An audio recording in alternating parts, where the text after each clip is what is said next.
A través de RCR presentamos Radar Económico. Gracias a el Instituto Peruano de Economía, IPE.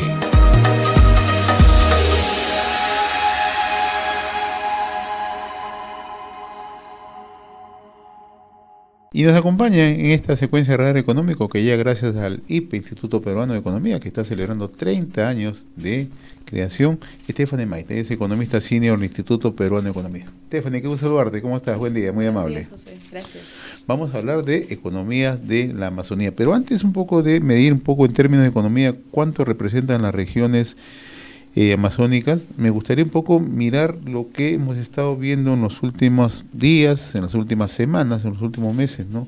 El número de incendios forestales que se han registrado en estas regiones, ¿no? Que ustedes tienen una data sobre este tema, ¿no?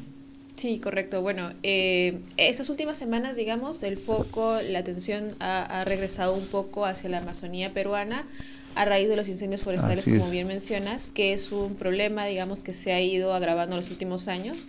En realidad, en las últimas 2 décadas, el número de incendios forestales se ha multiplicado por 9, digamos, respecto de lo que primero veíamos en los primeros años de los años 2000. Sí, por las cifras son exponenciales, ¿no? Según lo que leía, de 29 a 254 en periodo de 2004 a 2008 y posteriormente el 2019 al 2023, ¿no? O sea, ha habido un crecimiento exponencial. Ahora, vayamos ya al término de economía. ¿Cuánto representan las 5 regiones, en este caso Amazonas, Loreto, Madre de Dios, San Martín y Ucayali, en la economía en el país? Bueno, la Amazonía en general, digamos, en términos de expansión y de territorio, es efectivamente una de las zonas más grandes del Perú, representa más del 50% de, digamos, del territorio nacional.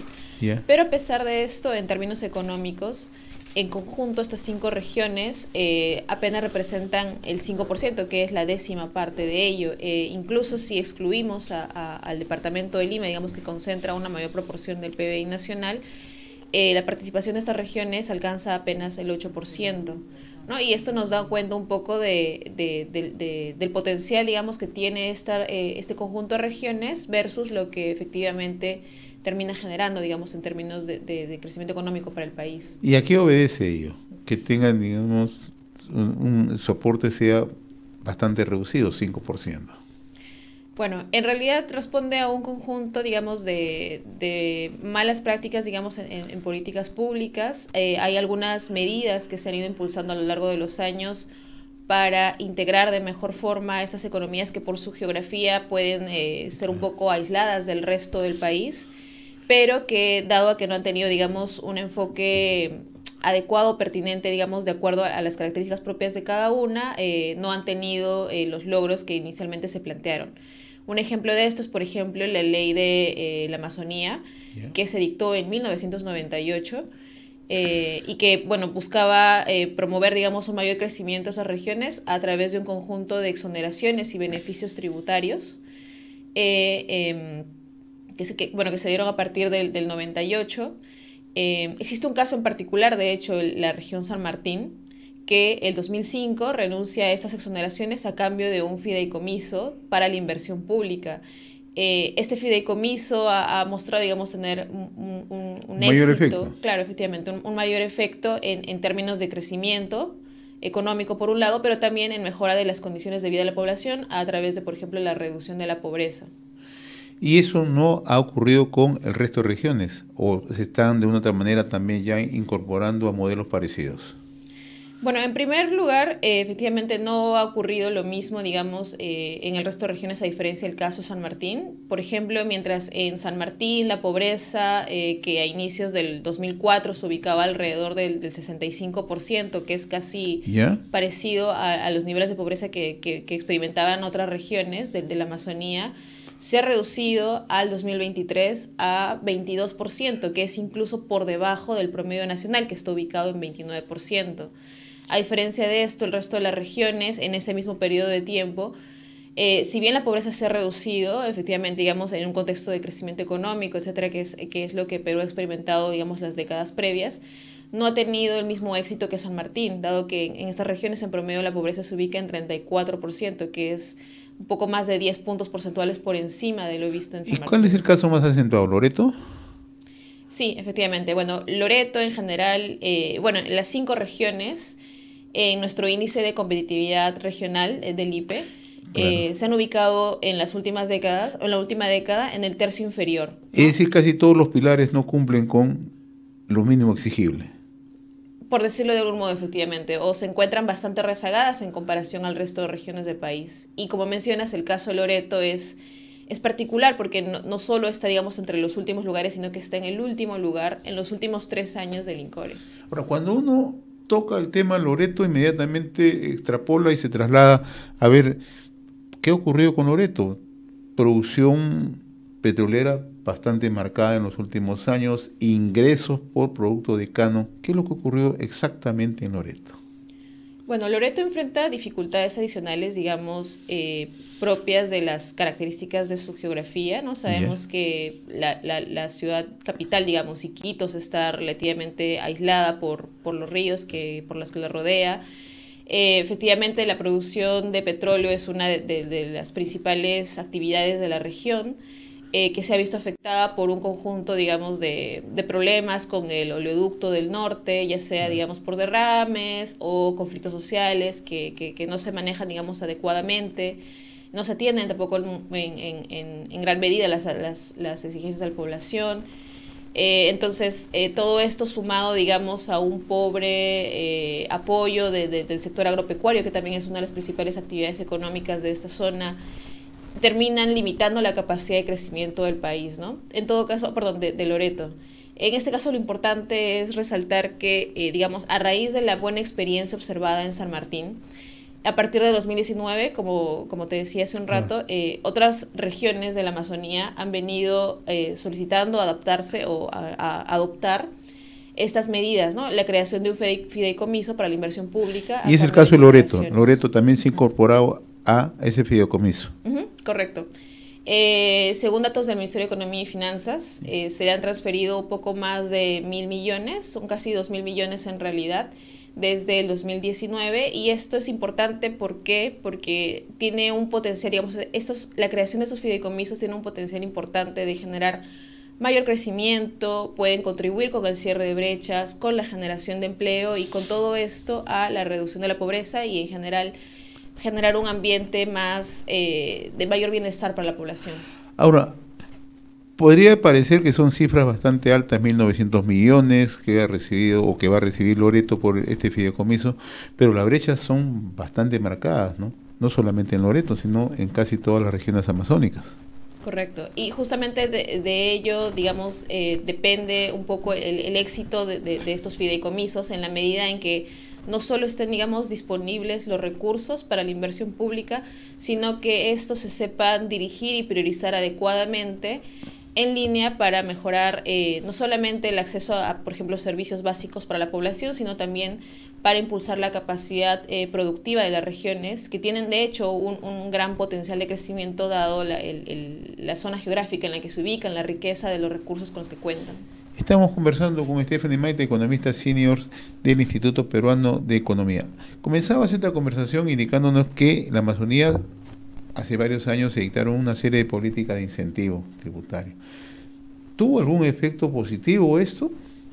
¿Pudo de una u otra manera lograr los objetivos que en el momento se pretendían alcanzar?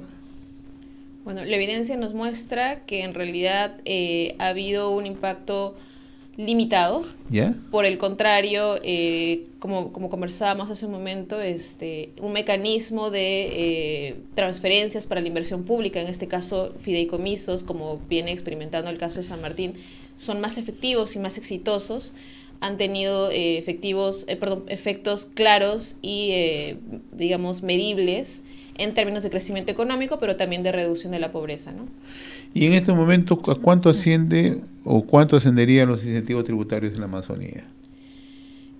Bueno, si bien, digamos, a partir de 2019 algunas regiones han solicitado la renuncia, digamos, de eso a cambio del fideicomiso, quedan todavía vigentes algunas otras, ¿no? Según la SUNAT, para el 2025 se estima que estos beneficios tienen un costo aproximado de casi 6.000 millones todavía, lo cual nos habla también de un monto importante que podría destinarse, digamos, de una forma más efectiva.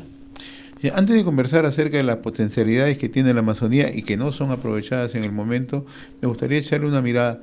Aún así, con algunas modificaciones que se han hecho, algunos cambios, el tema de fideicomiso, pero resulta insuficiente. Pero también más insuficiente es la ausencia del Estado.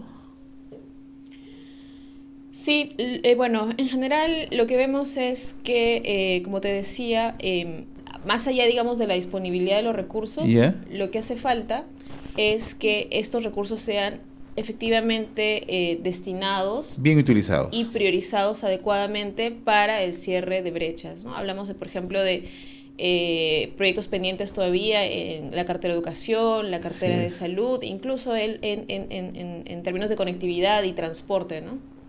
Sí, y esa es una de las brechas más visibles, ¿no? Cuando uno repasa lo que pasa, lo que está ocurriendo en la Amazonía, sobre todo en la triple frontera donde estamos, allí uno ve con claridad cuáles son las diferencias marcadas entre Brasil, entre Colombia, frente a Perú, ¿no? Lo que también nos falta son políticas de frontera mucho más efectivas. Sí, correcto, porque caso contrario lo que terminamos viendo, como mencionas, son eh, bueno, ciudadanos peruanos que a raíz, digamos, de los servicios que no son Así es. adecuadamente prestados en su zona bueno, la zona donde viven, tienen que cruzar la frontera para ser atendidos en otros países. Ahora, ¿cuáles son las potencialidades, Stephanie, que tenemos en nuestra Amazonía que no aprovechamos y que podrían apalancar justamente desarrollo, mejores ingresos, calidad de vida, etcétera? Correcto. Bueno, la Amazonía, como te decía, cuenta con una extensión bastante grande, como te mencionaba, es más ¿Ya? de la mitad del territorio peruano. Según la FAO, el territorio peruano, en particular la Amazonía, cuenta con 72 millones de hectáreas. Eso es varias veces más de lo que cuenta, por ejemplo, Uruguay, son como 34, 35 ¿Ya? veces más de lo que cuenta Uruguay, o es 4 veces más de lo que cuenta Chile. Pero a pesar de esto, su potencial, digamos, en términos de desarrollo de productos, por ejemplo, de exportación, ¿Ya? no alcanza el mismo nivel, ¿no? Entonces, mientras en Perú se exportan alrededor de 1.000 millones en productos de exportación agroforestales, ¿Ya? en el caso chileno esto es 15 veces mayor y en el caso de Uruguay es un número parecido. Entonces esto nos habla un poco de la pérdida de potencial de estas regiones en términos de exportación solamente de productos forestales. ¿Y a qué obedece esto? Que estamos totalmente rezagados. Porque siempre lo ponemos en el diagnóstico, lo ponemos en las gráficas, pero no tenemos una política clara de desarrollo forestal. ¿A qué obedece? Correcto. Primero, por un lado, a, digamos, las dificultades de conexión con el resto Es del interesante país. lo que mencionas. O sea, no tenemos un factor de conectividad que genere cadenas productivas. Correcto. Lamentablemente, por su geografía, justamente la Amazonía representa mayores dificultades y estas todavía no se han sabido atender, digamos, en el tiempo, ¿no? Ahora, el otro tema que mencionábamos, desarrollar una industria forestal como la que tiene Uruguay, como la que tiene Chile, apunta también a generar desarrollo en las propias regiones, en las propias localidades. Esas son las experiencias que se viven tanto en Chile como en Uruguay. Si potenciáramos esta riqueza forestal que tendríamos, en definitiva, le daríamos un cambio sustancial, sobre todo a zonas como Loreto, como Ucayali, como Amazonas, Madre de Dios. Correcto. De hecho, un ejemplo de esto es, digamos, la agroexportación, ¿no? ¿Ya? Hemos visto cómo a través, digamos, de la empresa privada, de un mayor, de una mayor tecnificación del Sí, agro, sí. este sector ha sabido crecer, digamos, particularmente en la costa peruana, y es hoy una de las industrias de mayor crecimiento del país. Es algo que, por ejemplo, podríamos ver también en el caso de la Amazonía, si se supieran aprovechar adecuadamente los recursos con los que cuentan, ¿no? Entonces, hablo, por ejemplo, de no solamente mejorar la conectividad de estas regiones, sino también de brindar mejores y mayores servicios para la población, ¿no? A fin de que el agro, por ejemplo, o la producción forestal de esta zona pueda crecer y ser impulsada del mismo modo como lo fue en su momento la agroexportación. Ahora, hay experiencias interesantes en el caso muy puntual de Loreto, ¿no? Aje, pero en todo caso Tanchiyacu, donde están desarrollando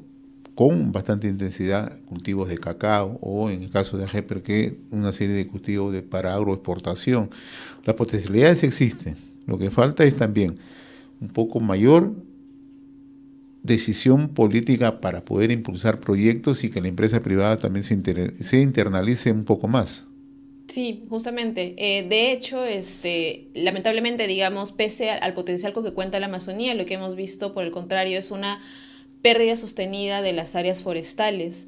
De hecho, según el MINAM, se pierden alrededor de 160 millones anuales de territorio forestal y, digamos, esto responde principalmente a pequeñas parcelas que son taladas o incluso quemadas para el agro tradicional, que son, lamentablemente, bueno, es un agro que todavía no cuenta con las herramientas técnicas necesarias para una producción más productiva, valga la redundancia. Ahora, y esta deforestación también obedece también a economías ilegales. Efectivamente.